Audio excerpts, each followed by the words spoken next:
At exactly 2:30 in the morning, the automatic doors of Eastside General Hospital slid open, ushering in a rush of icy wind, sharp enough to bite. But it was not the cold air that left everyone in the emergency room frozen in their tracks. It was the figure standing in the doorway, her small, fragile form silhouetted against the harsh streetlight outside. Layla, no older than 10, stood barefoot, her toes darkened by the grime of the city streets, and a torn, oversized t-shirt hanging loosely from one shoulder. Her face was expressionless, but her eyes held a calmness that betrayed the gravity of the situation. In her arms, swaddled in what appeared to be a hastily cut-up curtain, was a newborn. The baby's skin was an unnatural shade of gray, its lips tinged blue, and its chest rose and fell in shallow, labored breaths. The sight of the small, lifeless body in the girl's arms left the room in stunned silence. Nurse Clara was the first to break the stillness, rushing forward to meet her. The panic in her voice was evident as she saw the condition of the baby. "What happened? Is he breathing?" she asked, her hands already outstretched. Layla, her arms trembling under the weight of the child, nodded slowly. "He's not breathing right," she said, her voice remarkably calm, though her body showed signs of exhaustion. She was panting, but it was clear that she was determined to stay strong. Nurse Clara motioned urgently for the other staff members, and within moments, 2 doctors, followed by a team of nurses, were in motion. Layla stepped aside as Nurse Clara took the baby from her arms, the newborn's tiny body fragile in her hands. "Get Dr. Reynolds in here immediately," Clara barked, and 2 nurses rushed off to summon the pediatrician. The other staff members quickly gathered, working feverishly to stabilize the baby, whose heart rate was weak and erratic. Layla didn't cry. She didn't scream. She simply stood there, her gaze fixed on the baby. She watched as the medical team worked, her small hands gripping the edges of the chair she had been guided to. Her face was devoid of emotion, as though she had witnessed this type of chaos before. As the minutes passed, a soft murmur of disbelief passed through the room. The doctors continued their work, but they were all thinking the same thing. This girl, so young, so small, had arrived alone at the emergency room, carrying a baby who was clinging to life. After what seemed like hours, the baby was transferred to an incubator, and the immediate crisis seemed to ease. But Layla, still as silent and composed as ever, was not ready to speak. She had been offered a seat, and though she was tired, she didn't seem to want to rest. Her eyes didn't leave the incubator, watching the baby as though she had an unspoken connection with him. The hospital staff had to redirect their attention to Layla, who remained strangely calm, though the weight of her situation became clearer with every passing moment. Nurse Clara, who had been the first to attend to her, approached her again. This time, Layla's gaze shifted as Clara sat down beside her. "Sweetheart, can you tell me your name?" Clara asked gently. Layla hesitated before replying in a low voice, "Layla." Her eyes briefly flickered towards the floor as though she were uncomfortable speaking about herself. "Where's your mother, Layla?" Clara asked softly. Layla's expression flickered slightly, and for the first time, there was a hint of uncertainty in her eyes. She looked away, her small fingers twisting nervously at the hem of her t-shirt. "She's not here," Layla said simply, her voice almost too quiet to hear. Clara's heart clenched. A child, so young, and without a mother. There had to be an explanation, and Clara would find it. "Layla, can you tell me where you live?"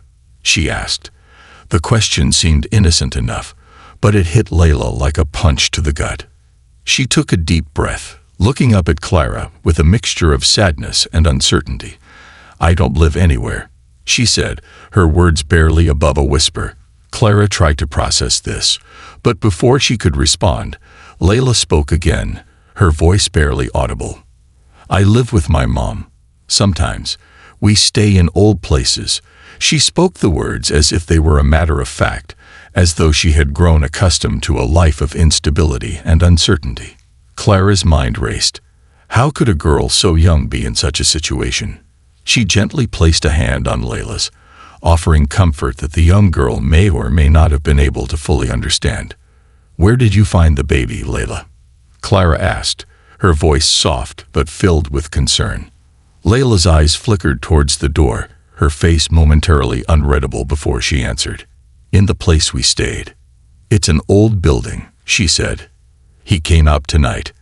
Clara's heart skipped a beat. "You were there when he was born?" Layla nodded slowly, a faint glimmer of something resembling pride in her eyes. "I helped." As the truth began to unfold, Layla's stoic demeanor remained unbroken. She had delivered a baby, walked alone in the cold, and somehow managed to keep her composure throughout it all. It was clear that Layla had seen more than any child her age should, but why was she alone? Where had her mother gone? And how had Layla ended up carrying a newborn baby in the middle of the night? The answers lay buried deep within her, but Layla wasn't ready to reveal them just yet. The only thing she knew for sure was that she had done what she had to do. She had saved a life. And for that, she would never be the same again. As Layla sat in the corner of the pediatric exam room, her legs swung gently, her feet brushing the floor as she sipped the juice the nurses had given her. The quiet hum of the hospital was all around her, but her mind was far away. She barely noticed the social workers entering, their soft footsteps muffled by the sterile linoleum floors. One of them, a woman named Lucy, knelt down beside her, offering her a warm smile, though Layla's gaze remained fixed on the floor. There was a kind, gentle air about Lucy, something that made Layla feel safe, though she still couldn't quite bring herself to trust anyone completely. "Hey, sweetie," Lucy said softly. "Can you tell me your name?" "Layla," she replied, her voice barely above a whisper, as if she were unsure whether the words should be spoken aloud. Lucy nodded. "Layla, where do you live?" Her question was simple, but as she asked it, a deep sense of concern washed over her. No child should be without a home, especially not one so young. Layla shifted in her seat, her fingers playing nervously with the hem of her t-shirt. "I don't live anywhere," she said matter-of-factly, her eyes flicking upward to meet Lucy's for just a brief moment before quickly darting back to the floor. Lucy's heart tightened. A child without a home was one thing. A child who seemed so used to the idea of it, so accustomed to being alone, was another. She gently placed her hand on Layla's, offering a comfort that seemed to carry little weight in the girl's eyes. "Where did you find the baby?" Lucy asked, her voice gentle but firm, trying to keep the conversation focused. Layla's eyes seemed to cloud over for a moment, and her voice dropped even lower as she spoke. "In the place we stayed. It's an old building." She paused, looking distant for a moment, as though remembering something painful. "He just came out tonight. I helped him." Lucy's brows furrowed, a shiver running down her spine. The fact that Layla had helped bring the baby into the world was stunning enough. But the idea that she had been alone, in some derelict building, assisting with a birth at such a young age was incomprehensible. "You helped deliver him?" Lucy asked, her voice a whisper of disbelief. Layla nodded, her face solemn but unwavering. "My mom was there too. She passed out after he came out. I waited, but she didn't wake up." The room seemed to hold its breath. Lucy's mind raced. How could a little girl, not even a teenager, be left to deliver a baby by herself? And what had happened to her mother? She glanced over at the doctors, who were still tending to the baby in the next room. Layla had delivered the baby, but there was more. There was so much more that no one had yet to uncover. As the conversation continued, the truth about Layla's life began to unfold, piece by fragile piece. When asked where she was from, Layla's response was chilling. "I don't know. They never told me," she said simply. "They just called me Layla. That's all I remember." The social worker and the doctors tried to gather some basic information, but Layla was a ghost. No records, no birth certificate, not even a family name to trace. She had lived her entire life outside the systems that should have protected her. When they asked her where she had come from, She simply said, "I came from the place we stayed." The building. The confusion mounted.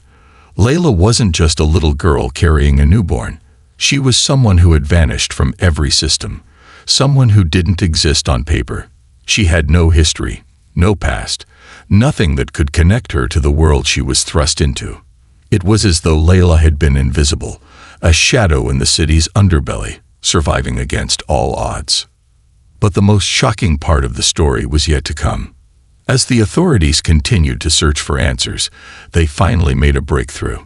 Following Layla's description of the building where she had stayed, a team of police officers arrived at the location.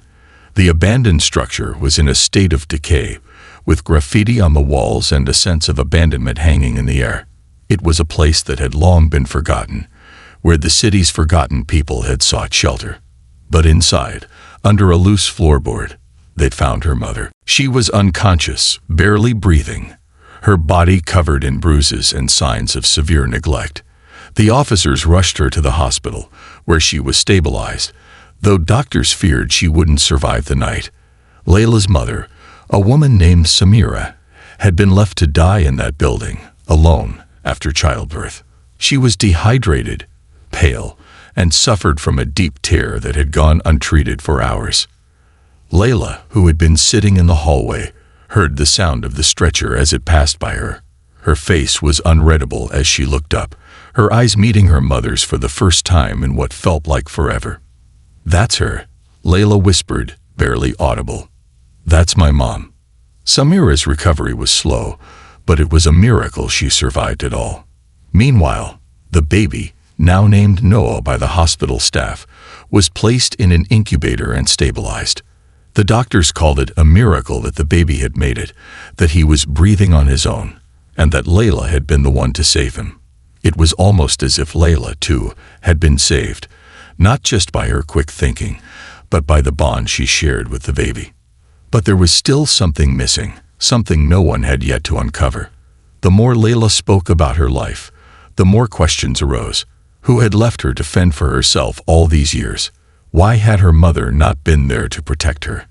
And most importantly, how had Layla, at just 10 years old, managed to survive alone in a world that had cast her aside? As the investigation continued, the truth slowly began to emerge, and Layla's story would soon leave everyone stunned. What happened next was a revelation that would change everything for Layla, for Samira, and for the baby Noah. The truth about Layla's life began to unravel in unexpected ways. Samira, now stable after her emergency treatment, remained in a fragile state as the hospital staff worked tirelessly to help her recover. She was still disoriented, her body fragile from the trauma of childbirth and the days she had spent in that cold, abandoned building. But in the quiet of her hospital room, a sense of disbelief washed over her. She had a daughter she thought was lost forever. For years, Samira had believed her baby girl was gone, taken from her, stolen by a world that didn't care. She had been tricked into signing papers, manipulated into thinking her daughter had died, and for all these years, Samira had carried the burden of that loss in her heart. Now, as she slowly regained her strength, the reality of Layla's presence hit her like a tidal wave. The girl who had delivered a baby, the girl who had been living in the shadows, was not only alive, she was Samira's own flesh and blood. As Samira's recovery continued, the investigation into Layla's past took on a more urgent tone. The authorities had to piece together the details of Samira's story, and the search for answers seemed endless. It turned out that Samira had been coerced into signing away her parental rights when she was only 16. She had been told her baby had died at birth, that there was nothing more that could be done. But that wasn't true. The authorities now understood that Layla had been passed through the foster system, moved from one home to another, all the while unaware of her true identity. The revelation about Samira's loss was not just a story of betrayal, but also of survival. Samira had been forced to live in the shadows of her own grief, her heart heavy with the thought of what had been taken from her. For years, she had searched for Layla in secret, trying to find any trace of her daughter, But all her attempts had been in vain. The system had erased her, just as it had erased Samira's daughter. But Layla had never forgotten. Despite the years of abandonment and hardship, despite the countless nights spent in dark, cold places, Layla had somehow managed to survive. The truth of her resilience, her quiet strength, was beyond anyone's understanding. Layla had walked through the streets alone, had delivered a baby, had saved lives. She had done all of this without anyone to guide her, without any family to lean on. When Samira heard the details of what Layla had endured, her heart ached with the weight of it all. She had spent years imagining her daughter's life, thinking of her as a lost soul somewhere in the world, but she never could have imagined that her daughter had been living right under her nose all this time. The same city that had torn them apart had also brought them back together. As the investigation continued, the authorities uncovered more pieces of the puzzle. Layla's true identity was slowly revealed, but it wasn't just her name that had been hidden. The trauma of being passed through the foster system, of being lost and then found, was something that no child should have to go through. But Layla had endured it all with a quiet, unwavering determination. She had never given up, even when the world had turned its back on her. Samira's search for her daughter had been long and painful, but it was finally over. She now knew that her child was alive, that she was standing before her, a miracle in every sense of the word. But the pain of what had been lost, of what had been taken from her, lingered in Samira's heart. How could she ever make up for the years that Layla had spent without her? As Samira and Layla began to rebuild their relationship, the challenges of their past loomed large. Samira had missed so much of her daughter's life, and Layla had grown up in a world that had denied her the love and stability she deserved. There were many questions left unanswered, but there was one thing that was clear. They were finally together, and they would fight to stay that way. Meanwhile, the baby, Noah, lay in an incubator in the NICU, his tiny body still weak but holding on. The doctors had been amazed that he had survived, that he had made it this far. He was a symbol of the strength and resilience that ran through their family, a reminder that no matter how broken the world may seem, there is always hope. Layla, despite everything, never once doubted her ability to save Noah. She had done it out of pure instinct, out of a deep-seated need to protect. She had never questioned whether she could do it. She just knew she had to. And in doing so, she had saved 2 lives, her mother's and her brother's. But even as Layla stood at the edge of this new beginning, she couldn't escape the deep ache in her chest. The years of uncertainty, of wandering alone, had left scars that would never fully heal. But as Samira slowly regained her strength, as she held her daughter for the first time in what felt like forever, there was a glimmer of hope. They were a family, and together they would start to rebuild their lives. Layla's journey had been long and painful, but she had found her way back. She had survived the worst the world could throw at her.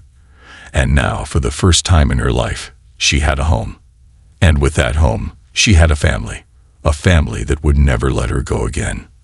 It was a long road ahead, but the future no longer seemed so uncertain. In Samira's arms, Layla knew that she was finally, truly found. As Samira's condition improved, she became more alert, her mind gradually piecing together the fragments of a life that had been stolen from her. Layla's presence in her life, once a distant dream, had become a reality. The little girl who had been separated from her so long ago was now sitting by her side, a constant companion, though their reunion was far from simple. The road ahead would be fraught with emotional scars, as both mother and daughter navigated the broken pieces of their past. Samira had always known that she had lost something precious, but she had never imagined it would come back to her like this. Layla, strong and silent, had entered the emergency room carrying a newborn, a silent savior who had saved not only the baby but also her mother.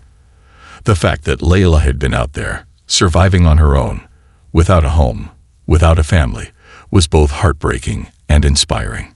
The days passed slowly as Samira recovered. The doctors had warned her that the damage from childbirth, and the lack of care could have been fatal if left untreated. She was still weak, but the presence of Layla beside her gave her a new strength. They spoke little at first, each feeling the weight of the years they had lost. Layla, for her part, was reserved, as though the events of the night before had taken up every ounce of her emotional strength. She had delivered a baby, saved her mother, and still there was so much that she couldn't say. One morning, as the sun filtered through the hospital window, Samira opened her eyes and saw Layla sitting on the edge of her bed, looking out the window. She had been watching her daughter for days, noting the quiet sorrow in her eyes, the weight of the world on her tiny shoulders. She could see that Layla was waiting for something, though Samira wasn't sure what it was. The girl who had been abandoned by everyone, who had had to fend for herself for so long, was now standing at the precipice of a new life. Samira knew that their healing would take time, but she also knew that they had already made it this far. "Layla," Samira whispered, her voice soft but filled with emotion. Layla turned her head and met her gaze. "I never imagined I'd see you again." Layla's lips trembled slightly, and for the first time in days, she allowed herself to speak. "I never thought I'd find you," she replied, her voice thick with unshed tears. "But I did." The words hung in the air between them, a silent acknowledgement of the pain they both carried. Samira reached out weakly, her hands trembling as she took Layla's. The touch was tentative at first, as though they were both unsure how to bridge the gap of so many years lost. But as Samira held her daughter's hand, something shifted. The years of fear and loss began to melt away, replaced by something stronger. Love, the bond that had been broken for so long, had finally been reconnected. As Layla sat by her mother's side, she noticed something. Samira's eyes. There was something in them, something familiar. A faint memory, a flash of recognition. It was then that Samira, in a moment of clarity, did something that surprised them both. She gently pulled aside the neckline of her hospital gown, revealing a small crescent-shaped birthmark on her shoulder. The exact same mark that Layla had. Layla gasped. She hadn't noticed it before, but now, in the dim light of the hospital room, it was unmistakable. The crescent, the same one that Layla had worn on her own shoulder for as long as she could remember. Samira's voice was barely a whisper as she spoke, her eyes filled with tears. "You were always mine, Layla. You never died. They lied to me. They told me you were gone." Layla's heart skipped a beat as the truth hit her like a tidal wave. The pieces of the puzzle, the gaps in her memory, all came rushing back in that moment. She had never been alone. Her mother had always been searching for her, trying to find her, just as Layla had been searching for her all along. The world had separated them, but in this moment, they were finally reunited. Layla's voice trembled as she whispered, "I didn't know. I didn't know." Samira pulled her daughter closer, wrapping her arms around her for the first time in years. "I know, baby. I know." The reunion, however, did not come without its challenges. The investigation into Layla's disappearance revealed the full extent of the corruption that had separated them. Samira had been coerced into signing away her rights as a mother when she was just a teenager. The social services system had failed her, had failed both of them. But now, the truth was out. The lies that had kept them apart for so long were beginning to crumble. In the weeks that followed, Samira's health improved, and Layla began to feel the weight of her journey lift from her shoulders. She was no longer just a survivor. She was part of a family again. The family she had thought was lost forever. The legal process moved swiftly, and soon, Layla was officially adopted by Samira. As for Noah, the baby who had been saved by Layla's quick thinking, he was growing stronger every day. The doctors had called it a miracle that he had survived, but Layla knew better. It was no miracle. It was love. The love she had for him, the love she had for her mother, and the love that had been waiting for them both to finally reunite. The story of Layla and Samira made headlines, their reunion a symbol of hope for others who had been lost, for families torn apart by circumstances beyond their control. But for Layla, the story wasn't about the headlines. It wasn't about the attention or the accolades. It was about finding her place in the world, finding her way back to the people who had always loved her, even when they didn't know she was alive. In the quiet moments of their new life together, Layla and Samira would sit side by side, watching the moon rise. Layla would trace the crescent-shaped birthmark on her shoulder, a silent reminder of everything she had survived, everything she had gained. And as the years passed, Layla would never forget that dark night when she walked into the hospital, carrying not just a baby, but the weight of a lifetime of loss and love. She had found her way back home.